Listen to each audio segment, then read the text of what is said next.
All right, future nurses, welcome. In this explainer, we are diving deep into a skill you'll be using pretty much every single day of your career, giving enteral medications.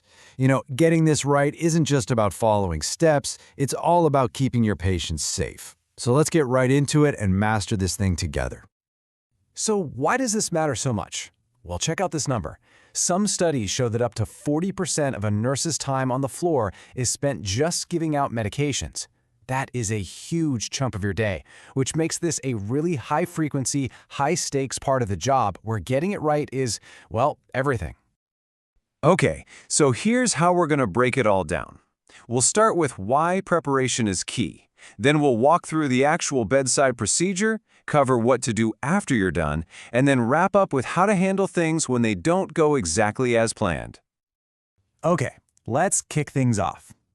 Now, before you even think about stepping into that patient's room, the real work has already started. Seriously, diligent preparation is your absolute best tool for preventing mistakes and keeping your patients safe. So first up, you've got to know your equipment. An enteral feeding tube, or EFT, is basically a direct highway for nutrition and meds. It could be a G-tube in the abdomen or an NG tube through the nose. But here's the deal, no matter which one it is, you absolutely must verify that it's in the right place before you do anything else. Your first stop, always, is that patient's chart. And this isn't just about checking off boxes. Think of yourself as a detective here. You're digging into the MAR, the allergies, the history. You're looking for any red flags, like a pill that can't be crushed before it ever becomes a problem. You need to burn these into your brain. The rights of medication are your absolute safety net. They're not just a list to memorize for a test. You have to live and breathe them on every single shift. They are truly the foundation of safe practice and your best defense against errors. All right, time to gear up. Get everything you need together before you go to the bedside. Having all your stuff ready, gloves, syringes, water, it just makes the whole process smoother and way more efficient. And more importantly, it means your focus stays exactly where it needs to be, 100% on your patient. Okay, prep work is done, let's head to the bedside. This is where all that careful preparation really starts to pay off. These first few moments are so much more than a checklist. This is where you build trust and lay the groundwork for safety. Providing privacy, introducing yourself, washing your hands, it all sets a professional tone. Then, confirming who they are with 2 identifiers and asking about allergies one more time, that's your final safety check before you start. Now, I really want you to focus on this first step. Just by elevating the head of the bed to at least 30 degrees, you drastically lower the patient's risk of aspiration. That's a huge deal. It's such a simple thing, but it has a massive safety payoff. After that, you'll pause any feeding and check the tube placement and residual volume. All right, before a single drop of medication goes in, you're going to flush that tube with about 30 milliliters of water. And this does 2 really important things. 1, it confirms the tube is patent, that it's not clogged. And 2, it wets the inside of the tube, getting it ready for the medication. So with the tube flushed, you pour in the first dose. Now here's the golden rule, and this is super important. Let gravity do the work. Never ever force that plunger down. Pushing it can actually damage the tube or even hurt the patient. Just be patient and let it flow. Okay, this next step is absolutely crucial. After that first medication is in, but before the next one, you have to flush the tube again, this time with about 15 to 30 milliliters of water. Why is this so important?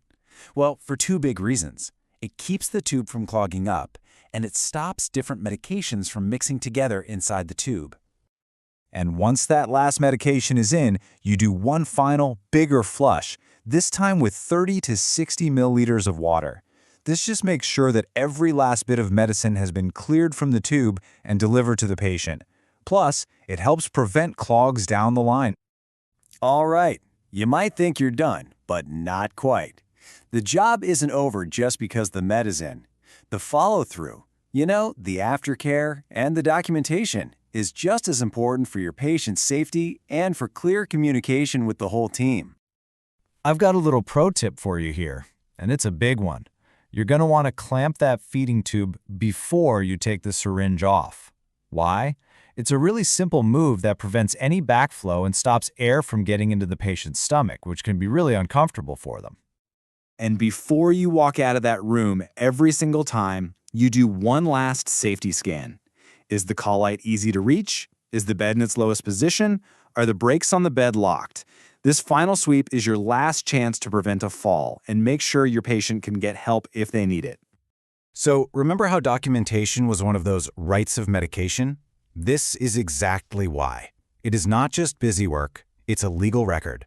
It's proof that you followed the other rights, and it's the main way you're going to communicate how the patient is doing to the next nurse coming on shift. It's vital. You know, in a perfect world, everything goes according to plan, but nursing isn't always a perfect world, right? Sometimes you're going to run into issues. So let's talk about how to handle one of the most common problems, a clogged tube. So picture this. You're at the bedside, you connect your syringe to flush the line, you give it a gentle push, and nothing. It's not moving. The tube is blocked. What do? Okay, don't panic. You have a plan, and the order here really matters. First, try flushing with some warm water using a gentle push-pull motion with the syringe. If that doesn't work, and if it's okay by your facility's policy, you could try something like carbonated water or a special enzyme to break it down. And if it's still blocked, you stop, document everything you tried, and you notify the provider right away. So, as you take all this knowledge from the classroom and head into your clinicals, just remember that patient safety really is built on diligence. It's built on good habits. We've gone over a ton of steps today, so I'll just leave you with this to think about. Which one of these steps, which one of these rights is going to be your personal, non-negotiable, I will check this every single time step?